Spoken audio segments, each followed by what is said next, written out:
Hello my friends, and welcome back to what is supposed to be a regular show, but unfortunately due to a lot of events and causes, these episodes are made on a not so regular basis.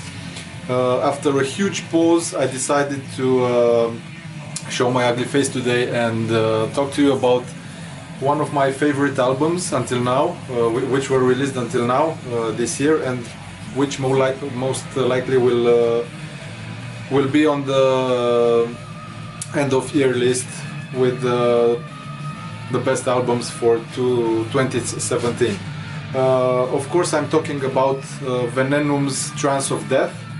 This is the album. I just received the vinyl today. I'm really excited because the official release date will be tomorrow, March the 17th. But I was very lucky to receive it today, so I'm really excited about this because I listened to this album on YouTube. It was uploaded by the band a week ago, and since then I listened to it on a constant basis because, as I told you, for me this is one of the best albums released so far and one of the best death metal albums ever. If you are not familiar with this German band, Venenum, they are, as I told you, a death metal band. They released until now, 6 years ago, an EP, which was quite long for an EP. It had almost 30 minutes, seven songs, if I'm not mistaken.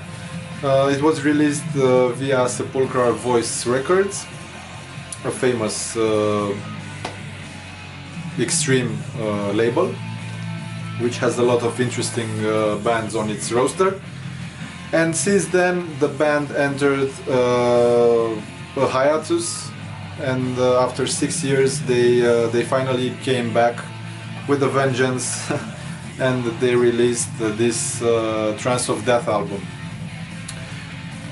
Okay, what can I tell you about this album? If you didn't listen to it until now, let me tell you in a short words what I think about it. I will also write a review for my webzine, for my blog, for my web blog, whatever you like to call it, Scrolls of Darmot. I will post it. I will post the link in this video. We have here seven songs, actually one intro and 6 full songs, played in a not that distinctively death metal manner, because this album is actually not a classical death metal album like you might expect, like Obituary, Napalm Death, I don't know, whatever you like to think of, but rather a modern death metal approach, mixed with a lot of feelings and a lot of melancholy. We have even a cello, we have a lot of synthesizers, we have even an organ. I think it's a Hammond or something like that, or at least a synthesizer that really sounds like a Hammond organ. The effect is astonishing. The effect is really blowing your brains off. This album is quite long.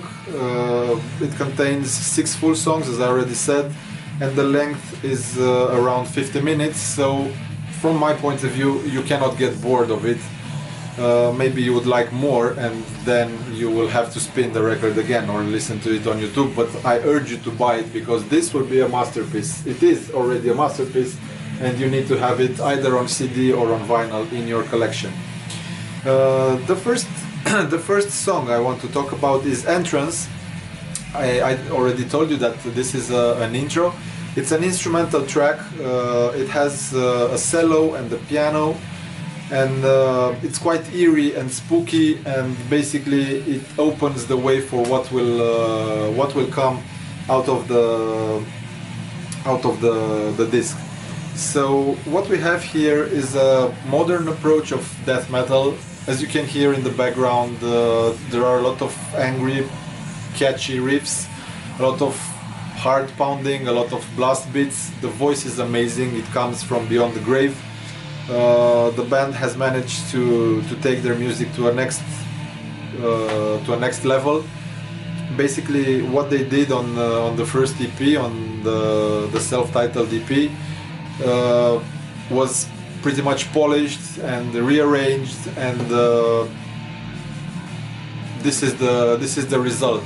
It's really incredible. I'm having I don't know, moments in which I completely lose my thoughts because I really like what I hear. Okay, after the first track, the instrumental track, we have the second one, which is called Merging Nebular Drapes. And like I said, it's an orgy of riffs and drum beats and I don't know, blast beats and everything, intertwined with mid-tempo parts. You can hear synthesizers, you can hear even some space effects. The overall atmosphere is very sinister, but as I told you before, do not expect a classical death metal album, because this is not a classical death metal album. This is how death metal should be played in 2017, from my point of view. Maybe a lot of you will disagree and will not like this approach Venenum took on this disc. There are some parts which resemble other bands, but they are not copycats, so don't think that Venenum stole something from them.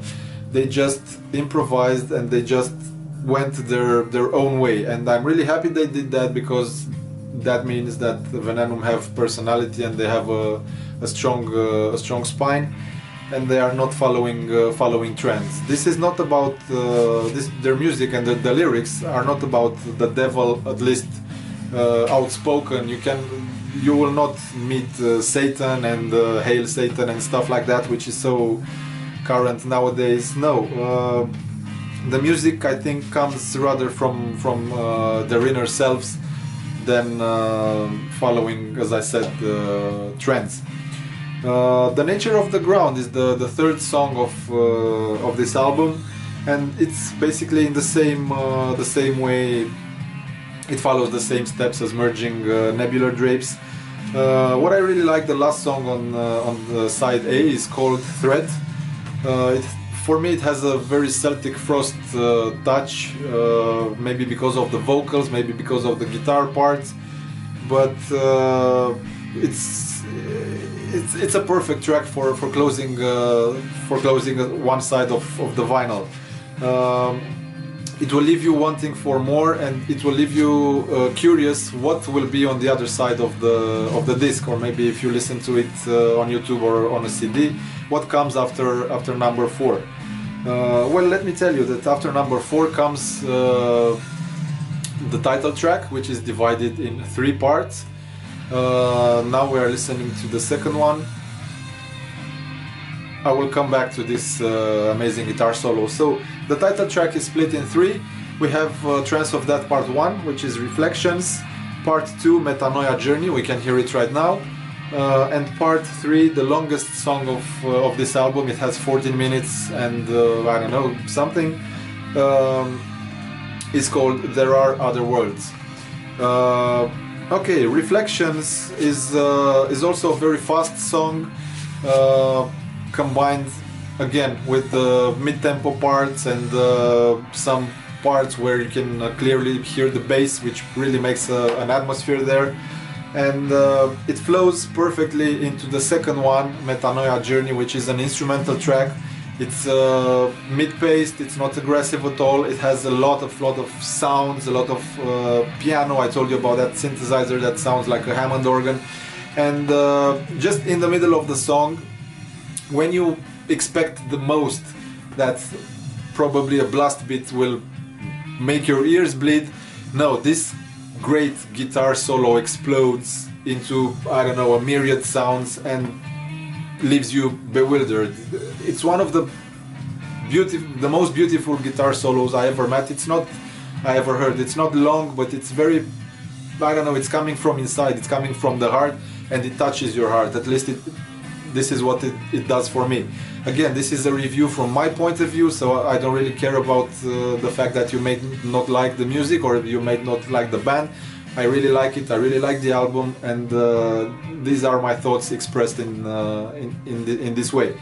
So yes, it touched me a lot. This album really means something to me, even if it's so fresh and it just came out, or it will come out tomorrow.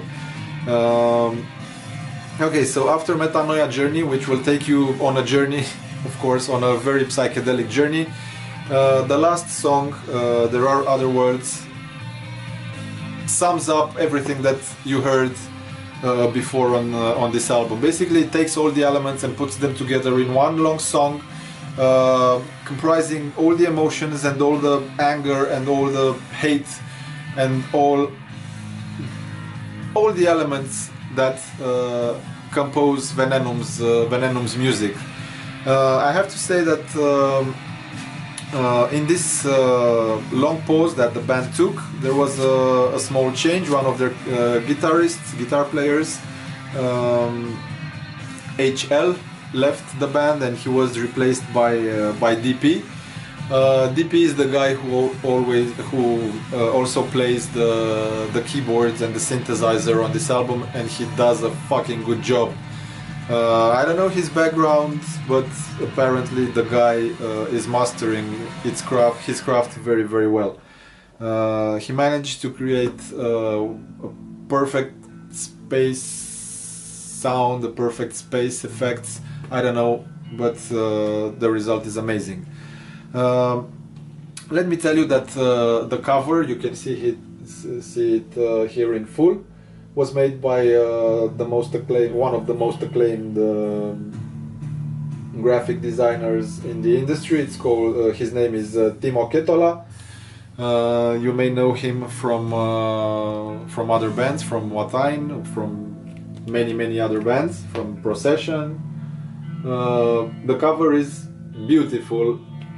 I can say it's really amazing. And this is the inside of the gatefold. You have the lyrics and again the full picture of the cover. So yeah, for me this album is perfect from all the points of view. The cover, the content, which is the music and the lyrics. Because if you read the lyrics, you'll be amazed how smart and deep and profound they are. I told you, they are not the classical heavy metal or death metal lyrics with gore and Satan and devils and chicks and drinks and stuff. No, these lyrics are, I might say, philosophical in their own way, and they fit together the music, and they fit together those out of the grave vocals.